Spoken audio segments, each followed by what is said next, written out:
نبينا محمد وأصحابه أجمعين أما بعد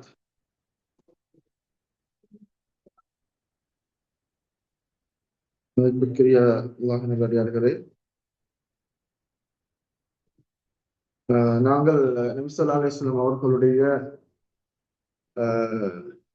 வரலாற்றை நாங்கள் பார்த்து வருகின்றோம், சீராவை. அதிலே குறிப்பாக நபி ஸல்லல்லாஹு அலைஹி வஸல்லம் அவர்கள் அவருடைய தஅவா பணியிலே முகம் கொடுத்த சிரமங்கள், அதிலும் குறிப்பாக நபி ஸல்லல்லாஹு அலைஹி வஸல்லம் அவர்களுடைய வாழ்வில் நடந்த யுத்தங்கள் அனைத்துமே அந்த இஸ்லாத்தை கட்டி எழுப்புவதற்கு, இஸ்லாத்தை பாதுகாப்பதற்கு, ஒரு இஸ்லாமிய சாம்ராஜ்யத்தை உருவாக்குவதற்கு நபி ஸல்லல்லாஹு அலைஹி வஸல்லம் அவர்கள் முகம் கொடுத்த அந்த சவால்கள் தான் அந்த யுத்தங்கள். அதில் குறிப்பாக பத்ர் யுத்தம். பத்ர் யுத்தம் என்பது இஸ்லாத்தில் நடந்த மிகவும் ஒரு முக்கிய யுத்தமாக இருக்கின்றது. அது ஹக்குக்கும் பாத்திலுக்கும் இடையில அந்த எந்த அளவுக்கு சொன்னால், அந்த பத்ர் யுத்தத்திலே முஸ்லிம்கள் தோற்றிருந்தால் முஸ்லிம்கள் அடியோடு ஒழுக்கப்பட்டிருப்பார்கள் என்று சொல்கின்ற அளவுக்கு ஒரு முக்கியமான யுத்தம். அதுவும் அது ஒரு அற்புதமாக ஒரு நிகழ்ந்த ஒரு யுத்தம். அதை தொடர்ந்து நபி ஸல்லல்லாஹு அலைஹி வஸல்லம் அவர்கள் பல யுத்தங்கள் நடந்தது. அதில் சுல்ஹுல் ஹுதைபியா, பத்ர் யுத்தத்திலிருந்து சுல்ஹுல் ஹுதைபியா உடன்படிக்கை வரைக்கும் உள்ள அதனோடு ஹுதைபியா உடன்படிக்கை, அது மாதிரி அதுக்கு முன்னால் நடந்த நிகழ்வுகள், இவைகள் இன்ஷா அல்லாஹ் நாங்கள் சுருக்கமாக பார்ப்போம்.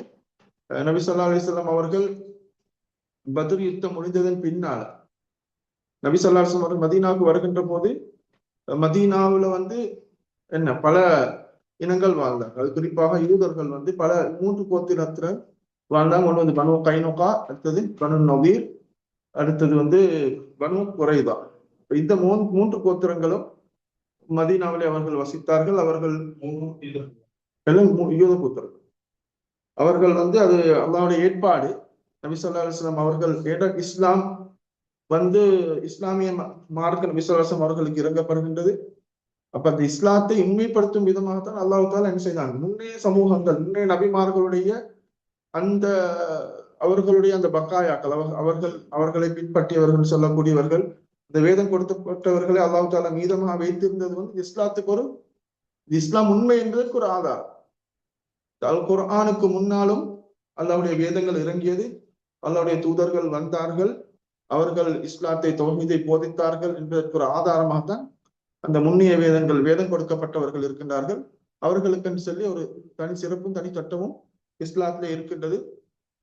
அதன் அடிப்படையிலே நபி ஸல்லல்லாஹு அலைஹி வஸல்லம் அவர்கள் அந்த முன்னால் வேதம் அவர்களோடு பழகுவதற்கும் அவர்களோடு ஒன்றாக இருப்பதற்கும் அல்லாஹு தஆலா ஒரு சந்தர்ப்பத்தை வழங்கினான். மதீனாவிலே வேதம் கொடுக்கப்பட்டவர் அவர்களுக்கு நபி ஸல்லல்லாஹு அலைஹி வஸல்லம் வருகையை பற்றி அவர்களுடைய வேதங்கள்ல சொல்லப்பட்டது அங்கே அறிவு இருந்தது. அதை அவர்கள் தேடித்தான் மதீனாவுக்கு வந்தார்கள். அவர்கள் யூதர்கள் அவர்களுடைய வேதங்களில் சொல்லப்பட்ட நன்மாராயம் அவைகளை அவர்கள் நம்பித்தான் என்ன செய்தார்கள், மதீனாவுக்கு வந்தார்கள். ஆனால் அவர்களுக்கு பிழைத்த விடயம் என்னவென்றால், நபி ஸல்லல்லாஹு அலைஹி வஸல்லம் அவர்கள் அவர்களுடைய பனு இஸ்ராயீல் சொல்லக்கூடிய கோத்திரத்தில் வராமல் இப்ராஹிம் அலைஹிஸ்ஸலாம் அவர்கள் இன்னும் ஒரு மகனாகிய இஸ்மாயில் அலைஹிஸ்ஸலாம் அவருடைய கோத்திரத்திலே அரேபியர்களிலே நபியாக அவர்களுக்கு பொறாமையாகிவிட்டது. அதனால் அவர்கள் என்ன செய்யவில்லை, ஏற்றுக்கொள்ளவில்லை. அரிஃபூனஹு கமா யஅரிஃபூன அப்னாஅஹு. அப்ப அவர்களுடைய பிள்ளைகளை எப்படி அறிவார்களோ, அவருடைய மோசாயலை வைத்து அவர் இதை வைத்து பிள்ளைகளை ஏண்ட பிள்ளைன்னு சொல்லி விளங்குற மாதிரி நபி ஸல்லல்லாஹு அலைஹி வஸல்லம் அவருடைய வேதங்கள் சொன்ன அமைப்பிலே தெளிவாக அவர்கள் புரிந்து கொண்டார்கள். ஆனாலும் பொறாமைக்காக வேண்டி அவர்கள் என்ன செய்யவில்லை, நபி ஸல்லல்லாஹு அலைஹி வஸல்லம் அவர்கள் ஏற்கவில்லை. எனவே பத்ர் யுத்தத்துக்கு பின்னால் நபி ஸல்லல்லாஹு அலைஹி வஸல்லம் அவர்கள் அந்த யூதர்களுக்கு எப்பயும் நபி ஸல்லல்லாஹு அலைஹி வஸல்லம் அவர்கள் மதீனாவுக்கு வந்த நேரம் நபி அவர்களோடு உடன்படிக்கை செய்து கொண்டார்கள். அவர்கள் ஏற்கனவே அன்சாரிகளோடு உடன்படிக்கை செய்திருந்தவர்கள். அந்த அடிப்படையிலே நபி ஸல்லல்லாஹு அலைஹி வஸல்லம் அவர்கள் வந்ததன் பின்னால் அன்சாரிகள் எல்லோரும் நபி ஸல்லல்லாஹு அலைஹி வஸல்லம் அவர்கள் ஏற்றதன் காரணமாக அந்த உடன்படிக்கையை அவர்கள் செய்தார்கள். நபி ஸல்லல்லாஹு அலைஹி வஸல்லம் அவர்களோடும் செய்து கொண்டவர்கள் ஒரு சுமூகமான நிலையிலே நாங்கள் வாழ வேண்டும் என்ற அமைப்பிலே அவர்கள் செய்தார்கள், உடன்படிக்கை செய்திருந்தார்கள். ஆனாலும் பத்ர் யுத்தம் நடந்து முஸ்லிம்கள் வெற்றி பெற்றதன் பின்னால் அவர்களுக்கு இன்னும் அந்த யூதர்களுக்கு முஸ்லிம்களோடு பொறாமை ஸல்லல்லாஹு அலைஹி வஸல்லம் பொறாமை ஏற்படுகின்றது. அதன் அடிப்படையிலே யூதர்கள்ல ஒரு பலமான கோத்திரம் தான் பனு கைனுகான்னு சொல்லக்கூடியது. இவர்கள் கொல்லர்கள். அவர்கள் ஒவ்வொருத்தரும் ஒவ்வொரு தொழில் செய்தவர்கள் யூதர்கள். அதுல இவர்கள் கொல்லர்கள், அந்த தங்கத்தை உருக்கி செய்யக்கூடியவர்கள், அதே மாதிரி இந்த இரும்பால் வேலைகள் செய்யக்கூடியவர்கள். அப்ப இவர்களுக்கு கொண்டு ஒரு என்ன இருந்தது, ஒரு சூக்கு இருந்து இவர்களுக்கு கொண்டு ஒரு மார்க்கெட் காணப்பட்டது. அப்ப இவர்கள் நபி ஸல்லல்லாஹு அலைஹி வஸல்லம் அவர்கள் பத்ர் யுத்தம் முடிந்து வந்ததன் பின்னால் முஸ்லிம்களை அவர்கள் ஏளனப்படுத்தினார்கள். யுத்தத்தை பற்றி தெரியாத ஒரு கூட்டத்தோடு நீங்கள் யுத்தம் செய்து வெற்றி கொண்டீர்கள், யுத்தத்தை பற்றி சரியாக புரிந்தவர்கள் நீங்க யுத்தம் செய்தால் உங்களுக்கு இப்படியெல்லாம் வெற்றி கொள்ள முடியாது அப்படின்னு பேசும் நேரம் நபி ஸல்லல்லாஹு அலைஹி வஸல்லம் அவர்கள் அவர்களை கூப்பிட்டு என்ன செய்தார்கள், உங்களோட நல்ல உடன்படிக்கை செய்திருக்கின்றோம், நீங்கள் இந்த உடன்படிக்கையை பேணி இருங்கள். அதுவும் அவர்கள் ஓரளவு அத்துமீறி கொண்டிருந்தார்கள். அதிலே முக்கியமாக ஒரு நிகழ்வு நடந்து என்ன சொன்னால், முஸ்லிம்களுடைய ஒரு பெண் என்ன செய்ய அவர்களுடைய அந்த மார்க்கெட்டுக்கு என்ன செய்கின்றார்கள், சொல்கின்றார்கள். சென்று அவர்களுடைய ஒரு தங்கத்தை வாங்குவதற்கு ஒரு கொல்லனிடம் பேசிக் கொண்டிருந்த நேரத்திலே அந்த கொல்லன் அவருடைய முகத்தை திறக்குமாறு போட்டார். முகத்தை திறக்கவில்லை. அப்போ ஒரு யூதர் என்ன செய்தார், அவருடைய ஆடையுடைய பின்பகுதியை எடுத்து கட்டி முன்பகுதியோடு செய்து விட்டார். ஒரு நூலை எடுத்து கட்டிவிட்டால் ஒரு இரும்பு நேரம் அவருடைய அவுரத்தை என்ன செய்தது, வெளிப்பட்டது. அப்ப அதை பார்த்து யூதர்கள் சிரித்தார்கள். இப்ப நாங்க பார்க்கிறோம், யூதர்கள் எப்படி முஸ்லிம்களுக்கு அநியாயத்துக்கு ஏளனமா சிரிக்கிறார்களோ அதே குணம் அவர்களிடத்துல அது வாழையடி வாழையாக வந்து ஒரு விடயம் தான். அப்ப என்ன செய்கிறார்கள், அவர்கள் சிரித்தார்கள். அவர் அந்த பெண் சத்தமிட்டதும் அவங்க முஸ்லீம் இருந்தால் என்ன செய்கிறார், அந்த கொல்லனை அவர் முஸ்லீம் பாய்ந்து வெட்டுகிறார். இந்த யூதர்கள் எல்லோரும் சேர்ந்து அந்த முஸ்லீமை அடித்து அவர்கள் கொலை செய்கிறார்கள். அதனோடு நபி ஸல்லல்லாஹு அலைஹி வஸல்லம் இந்த செய்தி எத்தி வைக்கப்பட்டு அவர்கள் என்ன செய்கிறார்கள், அந்த யூதர்களை அவர்கள் முற்றுகையிட்டு அந்த யூதர்கள் கிட்டத்தட்ட 15 நாட்கள் அவர்களுடைய கோட்டைகளுக்குள் அவர்கள் இருந்து அவர்களுக்கு கடைசி நபி ஸல்லல்லாஹு அலைஹி வஸல்லம் அவருடைய தீர்ப்பின் கீழ் வருகின்றார்கள். அந்த நேரத்திலும் முஸ்லிம்கள் நபி ஸல்லல்லாஹு அலைஹி வஸல்லம் அவர்கள் பல விதத்திலே என்ன செய்தார்கள், பகைவர்களை அவர்கள் சந்தித்துக் கொண்டிருந்தார்கள். அப்ப முஸ்லிம்களுக்குள்ளே இருந்த ஒரு பகைவர் கூட்டம் தான் இந்த முனாஃபிக்னு சொல்லக்கூடியது. இந்த முனாஃபிக்கள் அப்துல்லா இப்னு உபை என்ன செய்கின்றான், அவன் ஏற்கனவே யூதர்களோடு பனு ஹஸ்ரஜை சேர்ந்தவன். அவன் பனு கைனிகாவோடு அவர் இந்த ஹுலஃபான்னு சொல்வார்கள். அப்ப உடன்படிக்கை ஒவ்வொரு கோத்திரமும் ஒவ்வொரு யூதர்களும் ஒவ்வொரு கோத்திரத்துடன் செய்திருந்தார்கள், உடன்படிக்கை செய்திருந்தார்கள். அப்ப அதிலே அந்த பனு கைனுகாவோடு அப்துல்லா உபையுடைய கோத்திரம் அவர்கள் ஹஸ்ரஜன் சொல்லக்கூடியவர்கள் உடன்படிக்கை செய்திருந்தார்கள். அப்துல்லா உபை அவர்களை என்ன செய்தார், இவர்களுடைய விடயத்தில் தீர்ப்பு வழங்குற விடயத்தில் எந்த பொறுப்பிலே தந்து விடுங்களை நபி ஸல்லல்லாஹு அலைஹி வஸல்லம் அவர்களுக்கு கேட்ட போது நபி அவர்கள் அப்துல்லா உபையை பகைத்துக் கொள்ள முடியாது என்றால் அவர்கள் ஹஸ்ரஜன் சொல்லக்கூடியவர் அன்சாரியில் ஒரு முக்கியமான கோத்திரத்தினர். அப்ப நபி ஸல்லல்லாஹு அலைஹி வஸல்லம் அவர்கள் என்ன செய்கிறார்கள், அவருடைய தீர்ப்புக்கு நபி அவர்கள் ஒத்துக்கொள்கிறார்கள். அவர்களை கொலை செய்யாமல் என்ன செய்ய வேண்டும், அதிக நாளுக்கு அவர்களை நாடு கடத்த வேண்டும் என்ற முடிவு ஏற்படுகின்றது. அப்போது அவர்களுடைய பணங்களை எல்லாம் முஸ்லிம்கள் கனிமத்தாக பெறுகின்றார்கள். அவர்கள் நபி ஸல்லல்லாஹு அலைஹி வஸல்லம் அவர்கள் அந்த யஹூதிகளை சபித்தார்கள். ஏன்னா அவர்கள் மோசமான கூட்டம். அதே மாதிரி அப்துல்லா இப்னு உபையோடு சேர்ந்து அவர்கள் எப்படியாவது அவர் உயிரை பாதுகாத்துக் கொண்டார்கள். சபித்தவர்களை அதிரி ஆத்து ஷாம் சொல்லக்கூடிய ஷாமுடைய ஒரு பகுதிக்கு அவர் அனுப்பி வைக்கப்படுகின்றார்கள். அவர்கள் அங்க போய்த்து மிச்ச காலம் வாழல. அவர்களுக்கு ஒரு நோய் அவர்களை பெரும்பான்மையானாக்கள் இறந்து போனார்கள் என்ற செய்தியை நாங்கள் பார்க்கிறோம். இது ஹிஜ்ரி பத்ர் யுத்தம் நடந்தது பின்னால நடக்கிறது. அதுக்கு பின்னால இந்த 2 வருஷத்துக்கு பின்னால யாரு, பனு நதீர்ன்னு சொல்லக்கூடிய கோத்திரத்தில் இவர்கள் விவசாயம், இவர்கள் பேரித்த பழம் தோட்டம் வைத்திருக்கக்கூடிய விவசாயிகள். இவர்கள் என்ன செய்கின்றார்கள், நபி ஸல்லல்லாஹு அலைஹி வஸல்லம் இவர்களோடும் உடன்படிக்கை செய்திருந்தார்கள். அப்புறம் தியத் விஷயமாக நபி ஸல்லல்லாஹு அலைஹி வஸல்லம் என்ன செய்கின்றார்கள், இந்த பனு நதீர் கோத்திரத்திற்கு அவர்கள் ஒரு தியத்னு சொன்னால், இப்ப அந்த காலத்துல ஏதாவது ஒரு சண்டைகள் நடந்து யாரும் ஒருத்தர் கொலை செய்து விட்டார்கள் என்றால், அப்ப முஸ்லிம்கள் ஒரு சஹாபி என்ன செய்கின்றார்கள், காவிரியாக இருக்கக்கூடிய ஒரு கோத்திரத்துல சில 2 பேரை கொலை செய்யறாங்க. அப்ப காபிரா இருந்தாலும் உடன்படிக்கை செய்தவர்களாக இருந்தால் என்ன செய்ய வேண்டும், அந்த உடன்படிக்கையின்படி அவர்களுக்கு தியத்து வழங்கப்பட வேண்டும். அப்ப தியத்துக்காக வேண்டி பனு நதீர் சொல்லக்கூடிய கோத்திரத்தை நபி ஸல்லல்லாஹு அலைஹி வஸல்லம் அவர்கள் அபூபக்கர், உமர் ரலியல்லாஹு அன்ஹு, அலி ரலியல்லாஹு அன்ஹு அவர்களை கூட்டிக் கொண்டு அங்கு செல்கின்ற போது அவர்கள் நபி ஸல்லல்லாஹு அலைஹி வஸல்லம் நல்ல முறையில் வரவேற்று, நீங்கள் செல்கின்ற அந்த தியத்துக்கு நாங்கள் உங்களுக்கு உதவி செய்கிறோம் என்று சொல்லி நபி அவர்கள் என்ன செய்கின்றார்கள், அவருடைய ஒரு ஒரு வீட்டுடைய சுவரில் நபி ஸல்லல்லாஹு அலைஹி வஸல்லம் சாய்ந்து உட்கார்ந்து கொண்டிருக்கிறார். அப்போது யூதர்கள் இந்த தியத் சம்பந்தமாக அவர்கள் ஆலோசிப்பது போன்று என்ன செய்கின்றார்கள், அவர்கள் கூடி அவர்கள் பேசிக்கொண்ட இந்த நல்ல ஒரு சந்தர்ப்பம், இந்த மனிதனை நாங்கள் இப்போது தீர்த்து கட்டினால் இவருடைய தீங்கிலிருந்து எங்களுக்கு தப்பிக்கொள்ள முடியும் என்று சொல்லி என்ன செய்கிறார்கள், அந்த வீட்டுடைய யார உங்கள் ஒருவர் வந்து என்ன செய்யுங்க, இந்த வீட்டுடைய சுவருக்கு மேல் ஏறி இவருக்கு பாறங்கல் எடுத்து அவருடைய தலையில போட்டு அவரை கொலை செஞ்சிடுங்கன்னு சொல்லி இந்த யூதர்கள் பேசிக் கொண்டிருந்தார். இந்த செய்தி நபி ஸல்லல்லாஹு அலைஹி வஸல்லம் உடைய வஹியாக அவர்களுக்கு அறிவிக்கப்படுகின்றது.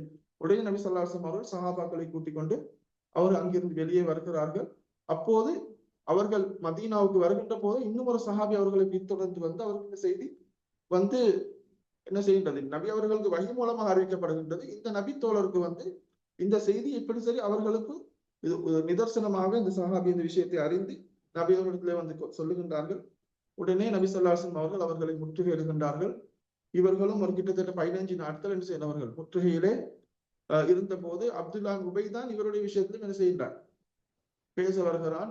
அப்ப அவங்க இந்த அளவுக்கு தூது அனுப்புறான்னு சொன்னா, நீங்க உறுதியா நில்லுங்க, நீங்க ஃபைட் பண்ணுங்க, நான் உங்களுக்கு சப்போர்ட் பண்ணுவேன். சரி, இந்த விடயம் வந்து சூரா ஹஷர்ல அல்லாஹ் தஆலா அழகாக சொல்லுகின்றார். சூரத்துல் ஹஷர் என்று சொல்லக்கூடிய அந்த சூறாவிலே யஹ்ரிபூன புயூதஹும் பிஐதீஹிம் வஐதில் முஃமினீன் ஃபஅதபிரு யா உலில் அப்சார் வகதஃப ஃபீ குலூபிஹிம் الرعب.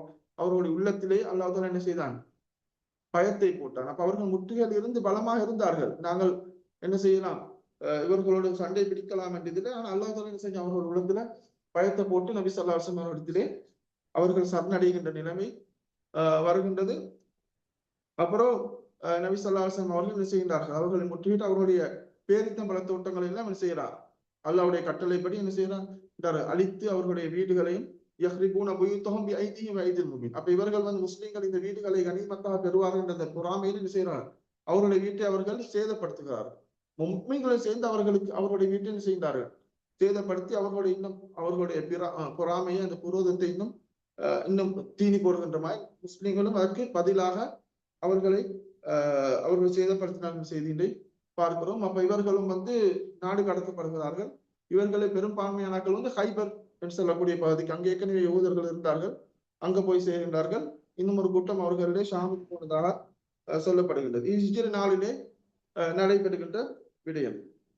இப்ப இது நபி ஸல்லல்லாஹு அலைஹி வஸல்லம் அவர்கள் மதீனா உள்நாட்டுக்குள் நடந்த இப்படியான சில விடயங்கள் வந்து பத்ர் யுத்தத்துக்கு பின்னால் நடைபெறுகின்றது. அதுக்கு பின்னால் ஹிஜ்ரி 3வது வருடம் பத்ர் யுத்தம் நடந்து இன்னும் ஒரு வருடத்திலே அந்த அடிவாங்கிய குறைஷிகள் காபிர்கள் என்ன செய்கின்றார்கள், முஸ்லிம்களை திருப்பி பழி வாங்க வேண்டும் என்கின்ற அந்த நோக்கிலே அவர்கள் படை திரட்டுகின்றார்கள். என்றால் அவர்களுக்கு பத்ர் யுத்தத்திலே தோல்வி அடைந்தது காரணமாக அவர்களுக்கு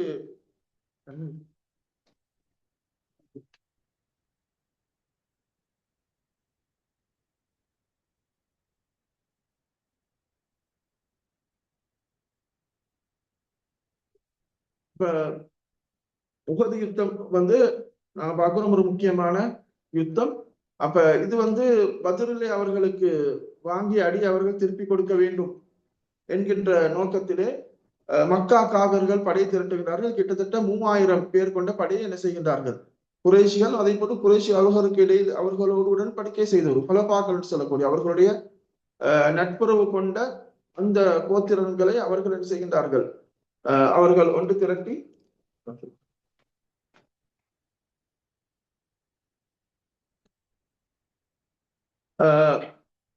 அதற்காக தயாராகின்றார்கள். அதுல குறிப்பாக சஃப்வான் இப்னு உமையான்னு சொல்லக்கூடியவர், அதே போன்று இக்ரிமா இப்னு அபி ஜஹல், இவர்கள் எல்லாரும் வந்து வியாபாரம் செய்யக்கூடியவர்கள். அப்ப இவர்கள் வந்து முஸ்லிம்கள் பத்ர் யுத்தத்தில் முஸ்லிம்கள் தோற்றதன் பின்னால் அவர்களுடைய வியாபார பாதை வந்து மதீனாவை கடந்து ஷாமுக்கு செல்கின்ற பாதை இருக்கின்றது, அதே போல யமனுக்கு செல்கின்ற பாதை இருக்கின்றது. முஸ்லிம்களுடைய பலத்தை அவர்கள் குறைத்தால் தான் அவர்களுடைய வியாபாரத்தை செய்யலாம் என்கின்ற தேவை இருப்பதனால் அவர்கள் என்ன செய்கின்றார்கள், வியாபாரத்திலே சம்பாதித்த காசை கொடுத்து அபூ சுஃபியானிடம் செல்கின்றார்கள். நாங்கள் என்ன செய்ய வேண்டும், முஸ்லிம்களை திருப்பி அவர்களுக்கு அடிக்க வேண்டும், நாங்கள் அதற்குரிய படை பலத்தை நாங்கள் தயாரிக்க வேண்டும் என்று சொல்லி அவர்கள் என்ன செய்கின்ற ஒவ்வொருவரும் அந்த காலத்துல வந்து 50,000 தீனார் என்ன செய்கின்றார் தங்க காசு வந்து கொடுத்து அதுக்குரிய ஆயுதங்கள், அதுக்குரிய படை ஒட்டகங்கள், குதிரைகள் அவைகள் வாங்கி, அதே மாதிரி வேற கோத்திரத்தில் இருந்து ஆக்கல் செய்யப்படுறது அவர்களுக்கு என்ன செய்ய வேண்டும், அவர்களுக்கு பணம் கொடுக்க வேண்டும். இப்படியெல்லாம் தயார் செய்து அவர்கள் மதீனாவுக்கு படையெடுத்து வருகின்றார். நபி ஸல்லல்லாஹு அலைஹி வஸல்லம் அவர்களுக்கு அப்ப அப்பாஸ் ரலியல்லாஹு அன்ஹு, அப்பாஸ் இப்னு அப்துல் முத்தலிப் நபி ஸல்லல்லாஹு அலைஹி வஸல்லம் அவருடைய சிறிய தந்தை, அவர்கள் வந்து பத்ர் யுத்தத்துல வந்த ஒரு நிர்பந்தமாக அவர்கள் என்ன செய்கின்றார்கள், கலந்து கொள்கின்றார்கள். அதுக்கு பின்னால் அவர் சிறை கைதியாக பிடிக்கப்பட்டு அவர்கள் மதீனாவுக்கு மக்காவில் இருக்கின்றார்கள். அப்ப அவர்கள் இந்த யுத்தத்துல கலந்து கொள்ளவில்லை, உஹது யுத்தத்துல கலந்து கொள்ளவில்லை. அப்ப அப்பாஸ் ரலியல்லாஹு அவர்கள் இந்த செய்தி என்ன செய்கின்றார்கள், நபி ஸல்லல்லாஹு அலைஹி வஸல்லம் அவர்களுக்கு எத்தி வைக்கின்றார்கள். இப்படியான ஒரு இவர்கள் யுத்தத்துக்கு தயாராகின்றார்கள் செய்தி. அப்போது நபி ஸல்லல்லாஹு அலைஹி வஸல்லம் அவர்கள் சஹாபாக்களோடு என்ன செய்கின்றார்கள், ஆலோசனை செய்கிறார்கள். நபி ஸல்லல்லாஹு அலைஹி வஸல்லம் பிளான் எப்படி இருந்துன்னு சொன்னால், நாங்க மதீனாவுக்கு இருப்போம், மதீனாவுடைய நுழைவாயில்கள்ல நாங்க எங்களோட படைகளை நாங்கள் வைத்து மதீனாவுக்கு அவர்கள் நுழையாமல் நாங்கள் அவர்களோடு யுத்தம் செய்வோம். அவர்கள் மதீனாவுக்கு உள்ளே நுழைகின்ற நேரத்திலே முஸ்லிம்கள் அவர்களுடைய வீடுகளின் கூரைகள் இருந்து அவர்கள் என்ன செய்வார்கள், அம்பால் தாய்க்கிற அப்படியான ஒரு முறையை தான் நபி ஸல்லல்லாஹு அலைஹி வஸல்லம் அவர்கள் அவர்களுடைய ஆலோசனையாக கூறினார்கள். அது அப்துல்லா இப்னு உபை சொல்லக்கூடிய அவனும் என்ன செய்யறான், அவருடைய நோக்கம் யுத்தம் செய்யாம நாங்க எப்படி செய்யலாம், யுத்தம் நடக்கக்குள்ள நாங்கள் யுத்தம் செய்யற மாதிரி நடித்துட்டு யுத்த காலத்துல ஊருக்குள்ளதான் யுத்தம் நடக்குது அப்படின்னு சொல்லி முனாஃபிக்களும் அதை வரவேற்றார்கள். ஆனாலும் பத்ர் யுத்தத்திலே கலந்து கொள்ளாத அந்த சிறப்பை அடையாத சஹாபாக்கள் நிறைய பேர் பத்ர் யுத்தத்துல கலந்து கொள்ள காரணம் என்னன்னு சொன்னால், அது ஒரு வியாபார கோத்திரத்தை காக்குறதுக்குன்னு சொல்லி ஒரு சாதாரண ஒரு படையோடு நபி ஸல்லல்லாஹு அலைஹி வஸல்லம் அவர்கள் சென்ற யுத்தம் தான் பத்ர் யுத்தம்.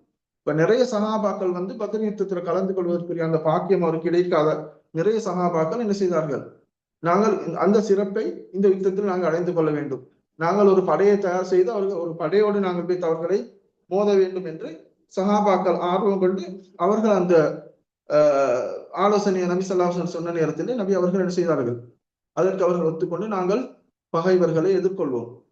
அப்ப அந்த நேரத்துல நபி ஸல்லல்லாஹு அலைஹி வஸல்லம் அவர்கள் மதீனாவுக்குள் நுழைய முடியாத மாதிரி ஏற்கனவே அவர்கள் படைகளை தயார் செய்து வைத்ததனால் காபிர்களுடைய அந்த குறைஷிகளுடைய படை பத்ரு மலை இந்த உஹது மலையுடைய அடிவாரத்தில் செய்யறாங்க, அவர்களுடைய முகாமை அடிக்கிறார்கள். முகாமிட்டு அவர்கள் அவருடைய படை நிற்கிறது. அப்போ நபி ஸல்லல்லாஹு அலைஹி வஸல்லம் சொன்னார்கள், அவர்களுடைய படை அவர் முகாமிட்டு இருந்தாலும் அவர்களுக்கு நீண்ட காலம் அந்த இடத்தில் இருக்க முடியாது. இப்ப அந்த காலத்துல எல்லா வசதிகளும் இல்ல, கொஞ்ச நாள் இருப்பாங்க. இந்த பெரிய ஒரு படை 3000 பேர் கொண்ட படை, அவர்களுக்கு மிச்ச நாள் அங்க தங்கி இருக்க இயலாது. முஸ்லிம்களை தாக்க வந்தாலும் மதீனாக்கு தாக்க வந்தாலும் அவர்கள் எதிர்த்து தாக்குவார்கள், உள்ளுக்கு அவர்கள் நுழைய முடியாது. அப்ப அவர்கள் என்ன செய்வார்கள், கொஞ்ச நாள் பார்த்துட்டு பெய்த்துடுவாங்க. அதுதான் நபி அவருடைய பிளான். ஆனாலும் சஹாபாக்கள் சொன்னாங்க, இல்ல நாங்க போய் அவங்களும் நேருக்கு நேர் மோத வேண்டும் என்று. அப்ப 1000 பேர் கொண்ட படையை நபி ஸல்லல்லாஹு அலைஹி வஸல்லம் அவர்கள் தயார் செஞ்சு போறார். அப்ப அப்துல்லா இப்னு உபை அவருடைய தலைமையில கிட்டத்தட்ட அவனோடு சேர்ந்தவர்கள் ஒரு 300 பேர் இருக்கிறாங்க. 300 பேர் என்ன செய்யறாங்க, எல்லாரும் படையும் தயாராகி நபி ஸல்லல்லாஹு அலைஹி வஸல்லம் அவர்கள் உஹதுக்கு போற நேரத்துல அவன் என்ன செய்யறாங்க, இது நாங்க சொன்ன கருத்துக்கு நீங்க ஒத்துக்கொள்ளல, எங்களுக்கு யுத்தம் செய்யறாதுன்னு சொல்லிட்டு அவர்கள் செய்யறாங்க. 300 பேர் கொண்ட படை அவர்கள் செய்யறாங்க. அதுல இருந்து வாபஸ் வாங்க திரும்பி போறாங்க. அப்ப 700 பேர் கொண்ட படை தான் உஹது களத்துக்கு நபி ஸல்லல்லாஹு அலைஹி வஸல்லம் அவர்களோடு செல்கின்றார்கள். சென்று நபி ஸல்லல்லாஹு அலைஹி வஸல்லம் அவர்கள், நாங்கள் இன்று உஹது மலையை நாங்க பாக்குறோம், அந்த அம்பு மலைன்னு சொல்லக்கூடியது அம்பு வீரர்கள் நிறுத்தப்பட்ட மலை. அப்ப அந்த பள்ளியில அந்த உஹது மலையை பள்ளியுடைய அந்த உஹது மலை அந்த பகுதியில் நபி ஸல்லல்லாஹு அலைஹி வஸல்லம் அவர்கள் முகாமிட்டு இருக்கின்றார்கள். காபிர்கள் அதற்கு எதிர் திசையிலே அவர்கள் முகாமிட்டு இருக்கின்றார்கள். நபி ஸல்லல்லாஹு அலைஹி வஸல்லம் அவர்கள் அந்த ஜபல் ருமாத்ன்னு சொல்லக்கூடிய மலையிலே 50 சஹாபாக்களை அவர்கள் நிறுத்தி அவர்கள் முஸ்லிம்களுடைய படையை நீங்கள் அவர்களுடைய குதிரை படைகளை நீங்கள் உங்களுடைய அம்பினால் நீங்கள் தாக்க வேண்டும், அவர்கள் முஸ்லிம்கள் படைக்கு அவர்கள் முன்னோக்கி வருகின்ற போது அவர்களுக்கு அது ஒரு சவாலாக தடையாக இருக்க வேண்டும். அந்த அமைப்பில் நபி அவர்களை நிறுத்தினார்கள். இப்ப ஆரம்பத்துல முஸ்லிம்களுக்கு தான் வெற்றி. அப்ப ஆரம்பத்துல பனு அப்தித்தார்ன்னு சொல்லக்கூடிய அந்த கோத்திரத்தில் தான் என்ன செஞ்சாங்க, அவர்கள் கொடியை எறிந்திருந்தார்கள். காபிர்களுடைய கொடியை சுமக்கின்ற அந்த இது அவர்களின் பொறுப்பில் இருந்தது. முஸ்லிம்களுடைய தரப்பில் கூட அந்த கோத்திரத்தை சேர்ந்த ஒரு நபித்தோழர் தான் முஸ்அப் இப்னு உமைர் என்று சொல்லக்கூடிய அப்தரி என்று சொல்லக்கூடிய அவர்கள் முஸ்லிம்களுடைய தரப்பில் என்ன செய்தார்கள், முஸ்லிம்களுடைய கொடியை சுமந்திருந்தார்கள். அதுல யுத்தமுறை நடக்கிறதுக்கு முன்னால அந்த காலத்த வளம் எப்படின்னு சொன்னால், அந்த 2 தரப்பிலிருந்தும் பலமான வீரர்கள் என்ன செய்வார்கள், நேருக்கு நேர் மோதிக்கொள்வார், முபாரசான்னு சொல்வார்கள், அவர்களுடைய பல பரீட்சை மாதிரி. அந்த முபாரசா என்ன செய்கின்றார்கள், காபிர்களுடைய தரப்பில் இருந்தவர்கள் உத்பா ஷைபா, அதே போன்று உத்பா ரபியா ஷைபா, அதே மாதிரி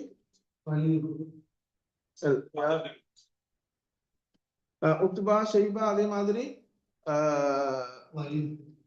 வலீத் இப்னு உத்பா, உத்பாவுடைய மகன் வலீத் இப்னு உத்பா.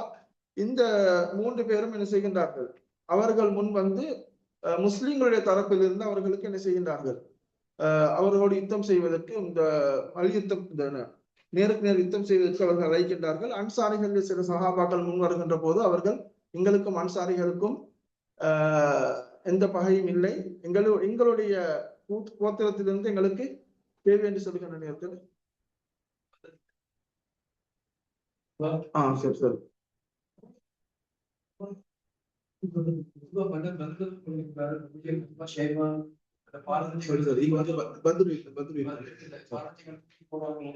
இதுல வந்து உஹது யுத்தத்துல வந்து பனு அப்தித்தார், இதுல வந்து சரி, இந்த பத்ர் யுத்தத்துல தான் அந்த முபாரசான் சொல்லக்கூடிய நடக்குது.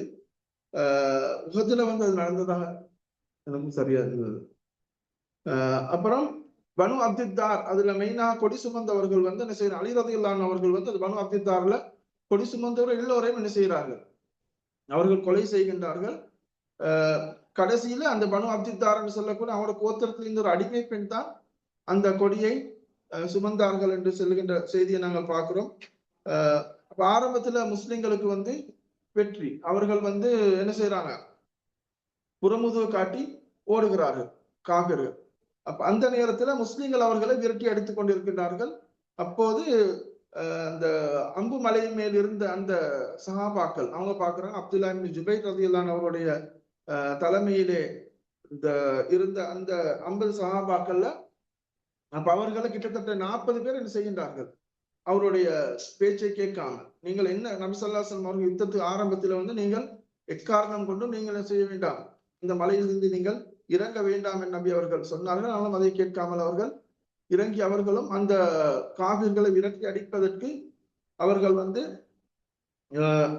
முனைந்தார்கள். வந்த நேரத்துல காலித் இப்னு வலீத் ரலியல்லாஹு அன்ஹு அவர்கள், அப்ப இக்ரிமா இப்னு அபீ ஜஹல், அதே போல காலித் இப்னு வலீத் அவர்கள் இருவரும் அந்த படையில முக்கியமான தளபதிகளாக இருந்தார்கள். அப்ப அவங்க என்ன செய்யறாங்க, காலித் இப்னு வலீத் ரலியல்லாஹு அவர்கள் யுத்த தந்திரம் உடையவர் செய்யுதான். அப்ப அவர்கள் ஆரம்பத்தில் வந்து காபிர்களுடைய தரப்புல அவர்கள் இருந்தார்கள். அப்ப அவங்க என்ன செய்யறாங்க, 200 பேர் கொண்ட படையை எடுத்துக்கொண்டு அந்த மலையுடைய அம்பு வீரர்கள் அந்த மலைக்கு பின்னால் இப்படி வந்து சொன்னா முஸ்லிம்களுடைய படையை பின்னால் வந்து தாக்கலாம். அப்ப அவர்கள் வந்து பின்னால் தாக்குகிறார்கள். அதே போன்று காபிர்கள் வந்து திரும்பிய ஓடியவர்கள் மறு திரும்பி வந்து முஸ்லிம்களை தாக்குவதன் காரணமாக அதிலே நிறைய சஹாபாக்கள் என்ன செய்கின்றார்கள், ஷஹீதாக்கப்படுகின்றார்கள். அதிலே குறிப்பாக முஸ்அப் இப்னு உமைர் ரலியல்லாஹு அன்ஹு அவர்கள் ஷஹீதாக்கப்படுகின்றார்கள். அதே போன்று ஹம்சா இப்னு அப்துல் முத்தலிப் அவர்கள் மெயினாக வந்து காபிர்களால் டார்கெட் பண்ணப்பட்டவர்கள். ஏன்னு சொன்னால் பத்ர் யுத்தத்திலே நிறைய பேர் ஹம்சா ரலியல்லாஹு அதுலதான் அந்த முபாரசா நடந்தது. உத்பா ஷைபா, அதே போன்று அல் வலீத் இப்னு உத்பா எல்லாம் அந்த முபாரசால் கொலை செய்யப்படுகின்றார்கள். அதே போன்று அதுல ஹிந்த் பின்த் அபி சுஃபியான், இந்த ஹிந்து பின்த் அபி உமையா, அவ வந்து ஹிந்து பின்த் உத்பாவுடைய மகள், அபு சுஃபியானுடைய மனைவி. அப்ப அவருக்கு வந்து அவருடைய தந்தை, அதே போன்று அவருடைய சாச்சா, அதே போன்று அவருடைய சகோதரன் அல் வலீத் இப்னு உத்பா, இவர்கள் எல்லோரும் கொலை செய்யப்படுகின்றார்கள். அதே போன்று அவருடைய மகன் ஹந்தலான்னு சொல்லக்கூடியவர், ஹந்தலா இப்னு அபி சுஃபியான். அப்ப இவர்கள் எல்லோரும் அங்கு கொலை செய்யப்பட்டதனால் ஹம்சா ரலியல்லாஹு அவர்களை பழி தீர்க்க வேண்டும் என்கின்ற அமைப்பிலே வஹ்ஷி இப்னு ஹர்ப் என்று சொல்லக்கூடியவனை அவர்கள் கூலிக்கு வாங்கி என்ன காசு கொடுத்து அவருக்கு உரிமை விடுவதாக சொல்லி என்ன செய்கின்றார், அவரை வைத்து ஹம்சா ரலியல்லாஹு அவர்கள் அதிலே கொலை செய்யப்படுகின்றார்கள். அவர்களுடைய உடல் வந்து சித்திரவதை செய்யப்படுகின்றது என்று செய்கின்றதை பார்க்கிறோம். அதே மாதிரி நிறைய சஹாபாக்கள், கிட்டத்தட்ட அன்சாரிகள்ல நிறைய சஹாபாக்கள் ஷஹீதாகின்றார்கள். அதுல அல் யமான் இப்னு அபில் யமான் சொல்லக்கூடிய ஒரு யமான் என்று சொல்லக்கூடிய ஹுதைஃபா இப்னு யமான் ரலியல்லாஹு அன்ஹு அவர்களுடைய தந்தை, அவர் வந்து அன்சாரிகளுடைய கையினாலே என்ன செய்யப்பட்டார், முஸ்லிம்களுடைய கையினாலே அந்த அவர்கள் கொலை செய்யப்பட்டார் என்று சொன்னால், பகைவர்கள் வந்து பின்னால் தாக்கின்ற போது அவர்களுக்கு குழப்பம் ஏற்படுகின்றது. அந்த நேரத்துல நிறைய பேர் வந்து கவசம் அணிந்து இருந்ததன் காரணமாக முகங்கள் தெரியாது. அப்போது சஹாபாக்களுடைய கையினாலே சில சஹாபாக்கள் ஷஹீதாக்கப்பட்டார்கள். அதில் குறிப்பாக ஹுதைஃபா இப்னு யமான் ரலியல்லாஹு அவருடைய தந்தை, அவர்கள் சொல்லுகின்றார்கள், என்னுடைய தந்தை என்னுடைய சஹாபாக்களுடைய கையினால் கொலை செய்யப்பட்டார்கள் என்று அவர்களுக்கு மன்னிப்பு கேட்கின்றார். கஃபர் அல்லாஹு லஹும் யா இஹ்வானி அப்படின்னு சொல்லி சென்ற செய்தியை பார்க்கிறோம். அதே போல நபி ஸல்லல்லாஹு அலைஹி வஸல்லம் அவர்கள் உஹது யுத்தத்திலே நபி ஸல்லல்லாஹு அலைஹி வஸல்லம் அவர்களும் இப்னு கிம்ஆன் சொல்லக்கூடியவன் நபி ஸல்லல்லாஹு அலைஹி வஸல்லம் அவர்களுக்கு வாழ்வு அடித்த போது நபி அவர்களுடைய தோள்பதத்திலே அவர்களுக்கு பலமாக தாக்கப்படுகின்றது. இப்போ நபி ஸல்லல்லாஹு அலைஹி வஸல்லம் அவர்களுடைய முகம் காயப்படுத்தப்படுகின்றது. அவர்களுடைய முன் பல் ஒன்று நபி அவர்களுடைய பல் உடைக்கப்படுகின்றது.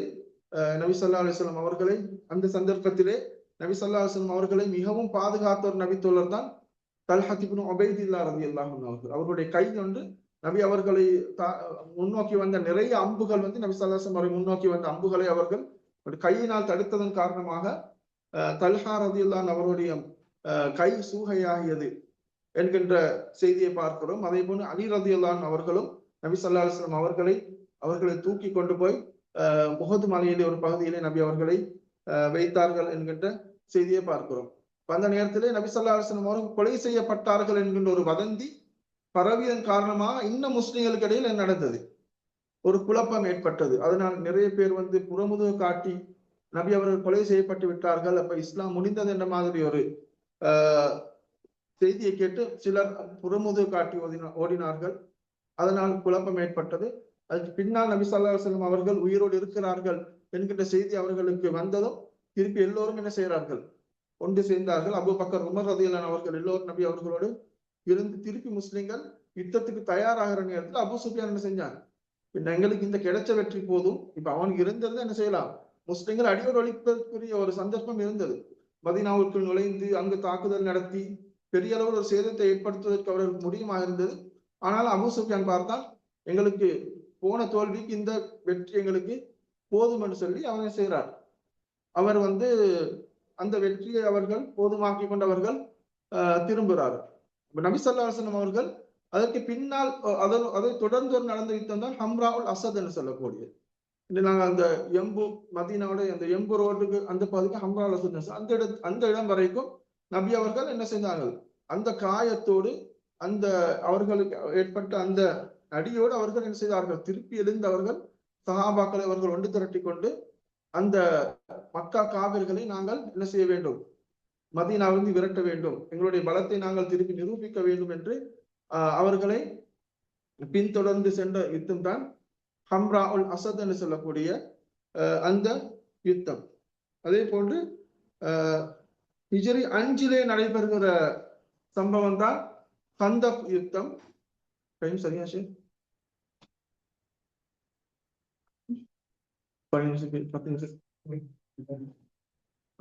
அப்ப கந்தக் யுத்தம் அதற்கு பின்னால நடக்கிற, இப்ப உஹது யுத்தம் நடந்து உஹது யுத்தம் ஹிஜ்ரி 3 நடக்கிறது. மறுபடியும் திருப்பி 2 வருஷத்துக்கு பின்னால மக்கா காபிர் என்ன செய்கிறார்கள், முஸ்லிம்களை அவர்கள் நிம்மதியாக விடுவதாக இல்லை, திருப்பியும் முஸ்லிம்களை என்ன செய்ய வேண்டும், தாக்க வேண்டும். அதிலே அவர்கள் அடி வாங்கியவர்கள் தான் யாரு,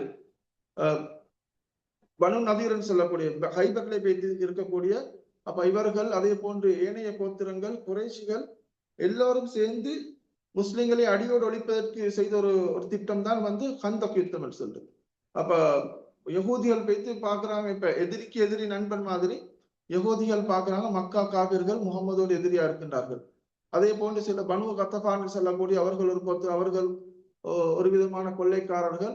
அவர்கள் நபி ஸல்லல்லாஹு அலைஹி வஸல்லம் மதீனாவுடைய அந்த ஓரப்புறங்கள் இருக்கக்கூடியவர்கள். அப்ப இவர்களுக்கும் முஸ்லிம்களை தாக்க வேண்டும் என்கின்ற ஒரு தேவை இருக்கின்றது. அதன் அடிப்படையிலே யகூதிகள் போய் காபிர் மக்கால் இருக்கின்ற காபிர்களோட பேரம் பேசி அவர்கள் எல்லோரும் ஒன்று திரண்டு வருகிற ஒரு யுத்தம் தான் கந்தக் யுத்தம். அப்ப இந்த கந்தக் யுத்தம் நடைபெற நேரத்துல முஸ்லிம்கள் இடத்துல அந்த அளவுக்கு என்ன செய்யற பலம் இருக்கவில்லை, அவர்களிடத்துல செல்வம் இருக்கவில்லை, பெரிய அளவுக்கு ஆயுத பலமும் இருக்கவில்லை. அதே போன்று கஷ்டமான ஒரு காலம், முஸ்லிம்களுக்கு வறுமை பட்டினி அப்படி ஒரு கஷ்டமான காலத்துலதான் இந்த கந்தக் யுத்தம் நடந்தது. அந்த கந்தக் யுத்தம் நடக்கிற நேரத்துல அவர்கள் நபி ஸல்லல்லாஹு அலைஹி வஸல்லம் அவர்கள் சல்மான் பாரிஸி ரலியல்லாஹு அவர்கள் சொன்னதாக சொல்லப்படுகின்றது, இந்த அகழி தோண்டுகின்ற அந்த திட்டம், இந்த அகழி தோண்டியது ஒரு பெரிய அளவுக்கு ஒரு வெற்றிகரமான ஒரு திட்டமாக அமைந்தது. ஏனென்று சொன்னால் அவர்கள் முஸ்லிம்கள் வந்து அந்த எல்லா படைகளும் அஹ்ஸாப் என்று சொல்லப்படக்கூடிய பல படைகள் சேர்ந்து வந்த ஒரு யுத்தம் என்று சொல்லி இந்த குர்ஆன்லையும் சூரத்துல் அஹ்ஸாப் என்று இந்த ஒரு சூரா இருக்கின்றது. எனவே இதெல்லாம் ஒரு ஈமானை படித்து தருகின்ற ஒரு நிகழ்வுகளாக இருக்கின்றது. உஹது யுத்தம் எங்களுக்கு ஒரு வகையில் ஒரு ஈமானை படித்து தருகின்றது. முஸ்லிம்கள் நபி ஸல்லல்லாஹு அலைஹி வஸல்லம் அவர்களுக்கு கட்டுப்பட வேண்டும் என்கின்ற அந்த ஈமானுடைய ஒரு பாடத்தை, அதே போன்று ஈமானை முஸ்லிம்கள் யார் என்பதை வந்து ஒரு வேறு பிரிக்கின்ற ஒரு யுத்தமாகும். அந்த இடத்துல வந்து முனாஃபிக்கின் செல்லக்கூடியவர்கள் யுத்த களத்துல யுத்தத்துக்கு போற நேரத்துல முஸ்லிம்களுடைய அந்த அவர்களுடைய மனோபலத்தை உடைக்கின்ற அளவுக்கு, அவருடைய மாணவி அதோட ஈமானை சோதிக்கின்ற அளவுக்கு ஒரு நிகழ்வு 300 பேர் படையிலிருந்து செல்கின்றார்கள். அதே போன்று முஸ்லிம்களே அவர்களுக்கு இடையிலே அவர்கள் நபி அவர்கள் கட்டுப்படாமல் அவர்கள் செய்த யுத்த தவறு அந்த மலையில் இருந்தவர்கள் இறங்கியது. அதே போன்று நபி ஸல்லல்லாஹு அலைஹி வஸல்லம் அவர்கள் அங்கு தாக்கப்படுகின்றார்கள். ஒரு சோதனையான ஒரு நிகழ்வாக இருக்கின்றது. அதுவும் ஒரு ஈமானிய பாடமாக இருக்கின்றது உஹது யுத்தம். அதே போன்று கந்தக் யுத்தம், அது அங்கு யுத்தம் நடைபெறாவிட்டாலும் அதுவும் ஒரு பெரிய ஈமானுடைய பாடத்தை படித்தரக்கூடிய ஒரு யுத்தமாக, எங்களுடைய சஹாபாக்களுடைய தியாகத்தை எங்களுக்கு உணர்த்தக்கூடிய ஒரு யுத்தமாக இந்த கந்தக்குடைய யுத்தம் இருக்கின்றது. அதே போன்று நபி ஸல்லல்லாஹு அலைஹி வஸல்லம் அவர்கள் அந்த கந்தக் யுத்தத்திலே அவர்கள் பெரிய ஒரு படையை அவர்கள் எதிர்கொள்கின்ற அந்த நேரத்திலே அவர்களுடைய முதுகிலே பின்னால் குத்தப்படுகின்ற ஒரு நிகழ்வாக பனு குறைதாக்களுடைய நிகழ்வு. 2 கோத்திரங்கள் வெளியேற்றப்பட்டார்கள். பனு குறைதான் சொல்லக்கூடியவர்கள், அவர்களுடைய தலைவர் வந்து ஒரு நல்ல மனிதராக இருந்தார். அவர் வந்து நபி ஸல்லல்லாஹு அலைஹி வஸல்லம் அவர்கள் நல்ல ஒரு உடன்படிக்கை, அந்த உடன்படிக்கையை பேணி நடந்த ஒரு தலைவராக பனு குறைதாக்களுடைய தலைவர் இருந்தார். அப்ப அவர்களையும் குழப்புகின்ற விதமாகத்தான் அந்த ஹுயை இப்னு அக்தப் என்று சொல்லக்கூடியவன் அவன் அவர்களை நபி ஸல்லல்லாஹு அலைஹி வஸல்லம் அவர்களுக்கு எதிராக செயல்பட வைத்தான் என்கிற செய்தியை பார்க்கிறோம். கந்தக் யுத்தம் வந்து அப்ப நபி ஸல்லல்லாஹு அலைஹி வஸல்லம் அவர்கள் அந்த கந்தக்கை அவர்கள் தோண்டுகின்ற நேரத்துல பல நபி ஸல்லல்லாஹு அலைஹி வஸல்லம் முஆஜிசத்துகள் நடந்த செய்தியை பார்க்கிறோம். அவர்கள் சரியான கஷ்டப்பட்டார்கள். அதுல வந்து ஜாபிர் ரலியல்லாஹு அன்ஹு அவர்களுடைய ஒரு சம்பவம் வருகின்றது, சாப்பாடு. அதே போன்று பேரித்த பழம், அதே மாதிரி அந்த ஒரு முஆஜிசத் நடந்த செய்தியும் வருகின்றது. அதே போன்று சஹாபாக்கள் வந்து கந்தக்கை தோண்டுகின்ற நேரத்திலே அவர்கள் பட்ட கஷ்டங்கள் அதையும் நாங்கள் பார்க்கிறோம்.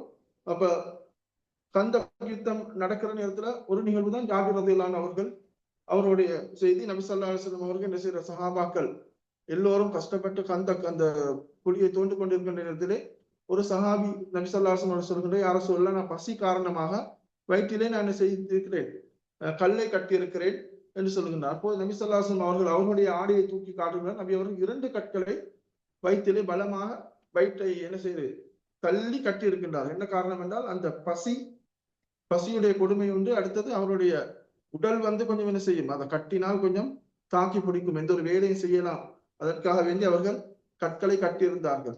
இப்போது எங்களுக்கு அந்த உணர்வுகள் வருவதே, மிகவும் பசி என்ற உணர்வு வாரதே குறைவான மாதிரி இன்று நாங்கள் வாழ்ந்து கொண்டிருக்கின்றோம். அன்று அவர்கள் பசியோடு போராடிய பல சம்பவங்களை நாங்கள் பார்த்திருக்கிறோம். அது ஒரு பெரிய ஒரு தியாகமாகவும் ஒரு சோதனையாகவும் இருந்தது அவர்களுடைய காலத்திலே பட்டணி என்பது. சஹாபாக்கள் ஒரு பேரித்தம்பழத்தை கொண்டு, ஒரு பேரித்தம்பழத்தை வைத்துக் கொண்டு அவர்கள் ஒரு நாள் முழுக்க யுத்தம் செய்திருக்கின்றார்கள். நபி அவர்கள் ஒரு பேரித்தம்பழம் தான் என்ன செய்வாங்களாம், கொடுப்பார்களாம். அதை வாயிலை அவர்கள் போட்டுக்கொண்டு அதை சாப்பிடாமல், அதை விழுங்கி விடாமல் அதை வாயில் வைத்துக் கொண்டு என்ன செய்வார்கள், அவர்கள் அந்த நாள் முழுக்க யுத்தம் செய்திருக்கின்றார்கள்.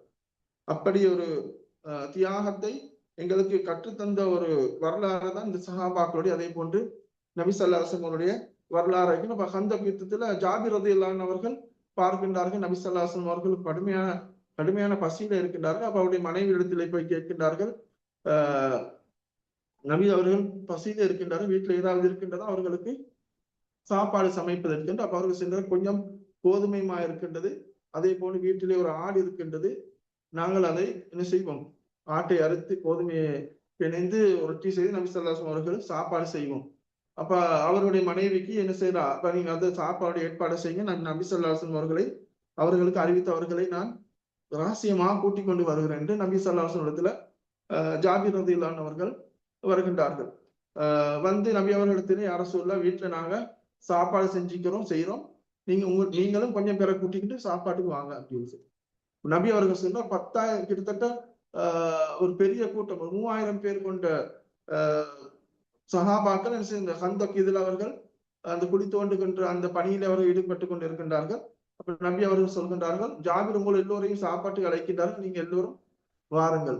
அப்போ ஜாபிர் கூறுகின்றார்கள், யார சொல்லலாம், நீங்க என்னைய வந்து இந்த என்ன கஷ்டத்துல போட்டுட்டீங்க, யார சொல்லலாம், எந்த அளவுக்கு எல்லாம் சாப்பாடு செய்யறதுக்கு வந்து அமைப்பில்லைன்னு சொல்லி. அப்போ நபி அவர்கள் சொல்கின்றார்கள், நீங்கள் அந்த கோதுமை அந்த மாவை வந்து அப்படியே நீங்கள் வையுங்கள், அதே போன்று சட்டியில நீங்கள் கறியை நீங்கள் இறக்க வேண்டாம் என்று நபி ஸல்லல்லாஹு அலைஹி வஸல்லம் அவர்கள் வந்து அதற்கு பரக்கத் ஏற்படுமாறு அவர்கள் துஆ செய்கின்றார்கள்.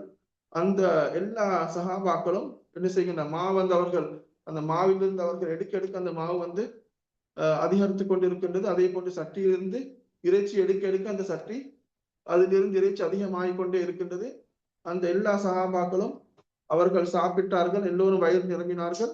ஜாபிர் ரலியல்லாஹு அவர்கள் அவர்களுடைய வீட்டில் அவர்கள் சாப்பிட்டு அண்டை வீட்டார்களுக்கும் கொடுக்கின்ற அளவிற்கு அவர்களிடத்திலே அந்த சாப்பாடு இருந்ததாக சொல்லப்படுகின்றது. அதே போன்று பேரிச்சம்பழமுடைய செய்தி ஒன்றும் அதே மாதிரி வருகின்றது.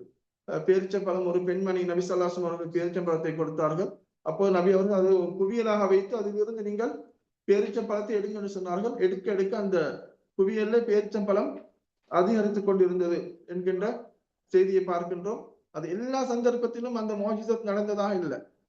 நபி ஸல்லல்லாஹு அலைஹி வஸல்லம் அவர்கள் யார சூழல் எங்களுக்கு இப்படி ஒரு மோஜிசத்தை காட்டுங்க, எங்களுக்கு இப்படி ஒரு அற்புதத்தை காட்டுங்க, அற்புதத்தை நம்பி வாழ்ந்த சமூகம் அல்ல சஹாபா.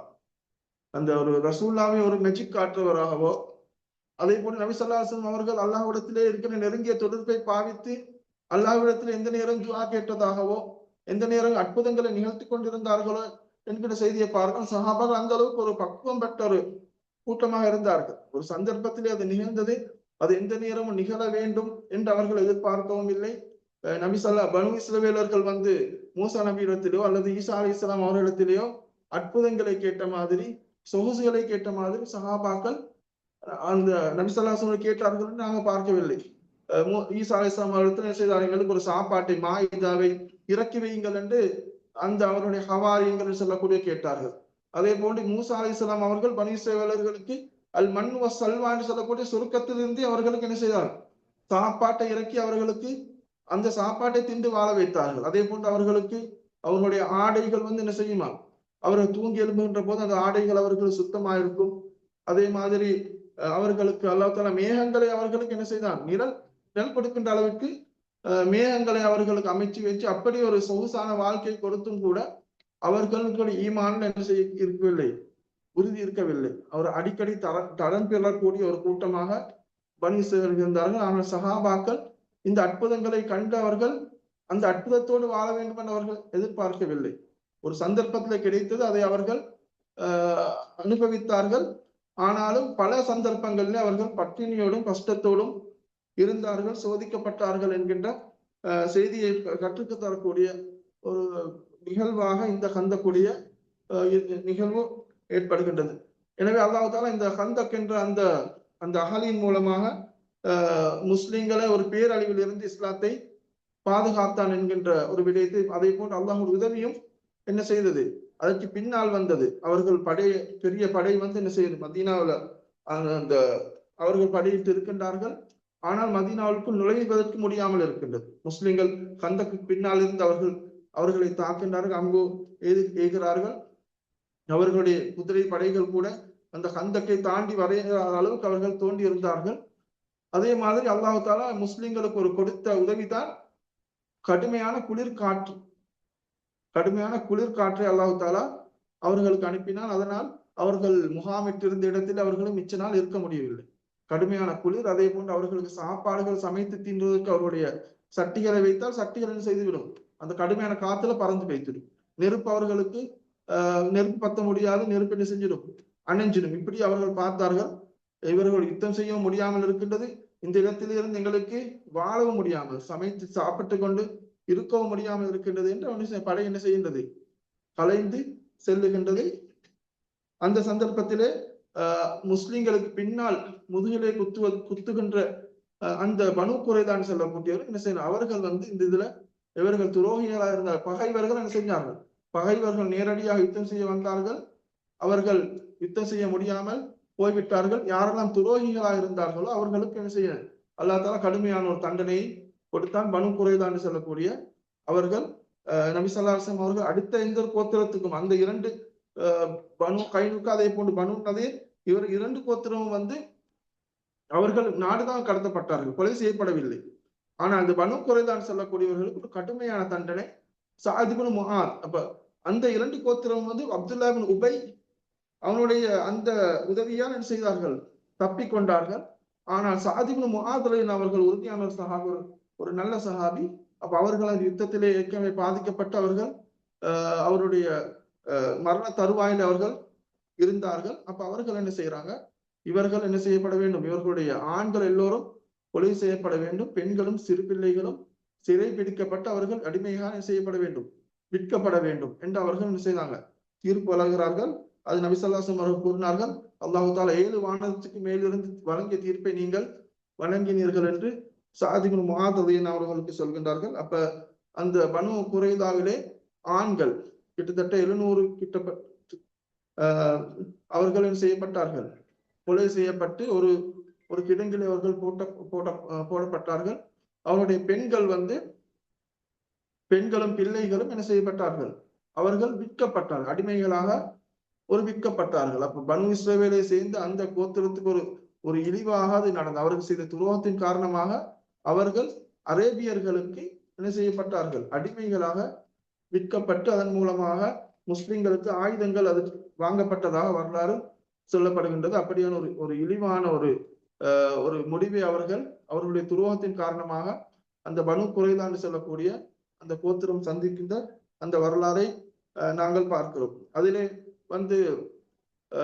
சிறுவராக பிடிப்பட்டவர் தான் காபல் குரதி என்று சொல்லக்கூடிய ஒருத்தர். அவர் இஸ்லாத்தை ஏற்று ஒரு தப்சீருடைய ஒரு ஆலிமாக அவர் பிற்காலத்தில் வருகின்றார். அதிலே பெரும்பான்மையானவர்கள் கொலை செய்யப்பட்டார்கள் என்கின்ற செய்தியை நாங்கள் பார்க்கிறோம். எனவே அடுத்ததாக நாங்கள் ஹுதைபியாவுடைய உடன்படிக்கை, அது இன்ஷா அல்லாஹ் அதனுடைய விரிவை இன்ஷா அல்லாஹ் அடுத்த முறை ஒருவர் யாரும் செய்வார் இன்ஷா அல்லாஹ். ஹுதைபியா உடன்படிக்கை இஸ்லாத்துடைய வரலாற்றில் இன்னும் ஒரு முக்கியமான ஒரு பக்கமாக அது கணிக்கப்படுகின்றது. இஸ்லாத்துல முஸ்லிம்கள் இதுவரைக்கும் இஸ்லாத்தை ஏற்றவர்களுடைய எண்ணிக்கை விட பன்மடங்கு எண்ணிக்கை ஹுதைபியா உடன்படிக்கைக்கு பின்னால் வந்தது. ஹுதைபியா உடன்படிக்கை அது ஒரு வெளித்தோட்டத்துல முஸ்லிம்களுக்கு எல்லாமே ஒரு பாதிப்பை தருகின்ற ஒரு உடன்படிக்கை மாதிரி விளங்கினாலும் அதற்கு பின்னால் அல்லாஹ் தஆலா அதால பல நன்மைகளை வைத்தான். முஸ்லிம்களுடைய கை ஓங்கியது, முஸ்லிம்களுடைய பலம் அதிகரித்தது. மக்கா காபிர்கள் கூட கடைசிக்கு முஸ்லிம்களுக்கு மண்டியிடுகின்ற ஒரு அளவிற்கு இந்த உடன்படிக்கை ஒரு முஸ்லிம்களுக்கு ஒரு பலத்தை வழங்கியது என்கின்ற செய்திகளை இன்ஷா அல்லாஹ் அந்த ஹுதைபியா உடன்படிக்கையை நாங்கள் பார்க்கின்ற போது நாங்கள் பார்ப்போம். எனவே நபி ஸல்லல்லாஹு அலைஹி வஸல்லம் வரலாறை நாங்கள் படிக்கின்ற போது அதை ஒரு தனி வரலாறாக நாங்கள் பார்க்காமல் அதிலிருந்து நாங்கள் பல பாடங்களை படிக்க வேண்டும். அது எங்களுக்கு ஒரு ஈமானிய பாடத்தை கற்றுத்தருகின்ற ஒரு வரலாறாக இது இருக்கின்றது. அதே போன்று அத்தாயு சில்மியனை நாங்கள் பேசுகின்றோம். நாங்கள் சமூக நல்லிணக்கம், சமூகங்களோடு ஒன்றாக வாழ்வது என்பது அதை இஸ்லாம் எங்களுக்கு கற்றுத்தந்திருக்கு. நபி ஸல்லல்லாஹு அலைஹி வஸல்லம் அவர்கள் அந்த யூதர்களோடு நல்லிணக்கமாக அவர்கள் வாழ்வதற்கு முயற்சித்தார்கள் என்கின்ற அதன் மூலமாக நாங்கள் எங்களுடைய நாடுகளிலும் முஸ்லிம்களை எதிர்க்காமல் முஸ்லிம்களோடு நட்புறவாக வாழ்வதோடு நாங்கள் பண்பாக நாங்கள் வாழ வேண்டும். அதே போன்று அவர்களுக்குரிய அந்த மதிப்புகளை மரியாதைகளை நாங்கள் பேணி வாழ வேண்டும் என்கின்ற விடயத்தையும் எங்களுக்கு நபி ஸல்லல்லாஹு அலைஹி வஸல்லம் அவருடைய வரலாறு எங்களுக்கு கற்றுத்தருகின்றது. எனவே இந்த வரலாறுகளை படித்து நாங்கள் படிப்பினை பெறுகின்ற ஒரு சமூகமாக அல்லாஹ் தஆலா அனைவரையும் ஆக்கி அருள்வானாக. ஆகிர் தஅவானா அல்ஹம்துலில்லாஹி ரப்பில் ஆலமீன். அவங்க போயிட்டாங்க.